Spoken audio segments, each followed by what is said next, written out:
So I was driving through the mountains of Idaho once, and it was like the middle of the night, 2 o'clock in the morning.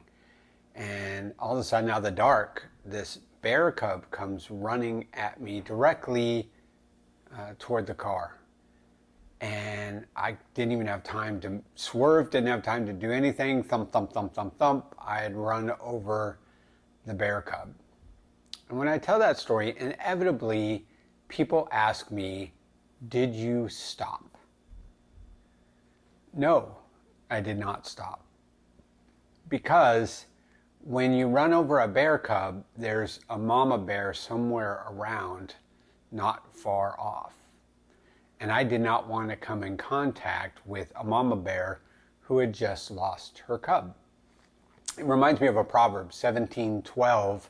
It says, better to meet a bear robbed of her cubs than a fool in his foolishness. In other words, some people you just don't want to meet. You don't ever want to come in contact with because they're not going to bring themselves harm. They're going to bring everyone around them harm. Their foolishness is going to be destructive for themselves and for everybody else around them. You don't want to cross paths with them. You just want to stay away.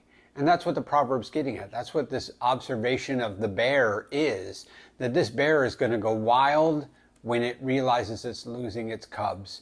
And the fool is going to go wild in its foolishness.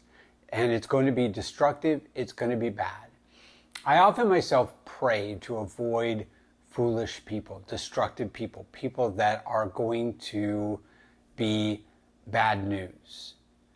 But I also pray that I'll have the wisdom to see the type of person that is foolish and is going to be destructive in their foolishness, not just to themselves, but also to me. It's the ability to look at and avoid those people to begin with. And that's what this observation of the mama bear is all about. You don't want to come in contact with the mama bear who's lost their cubs, and you don't want to come in contact with a fool in their foolishness.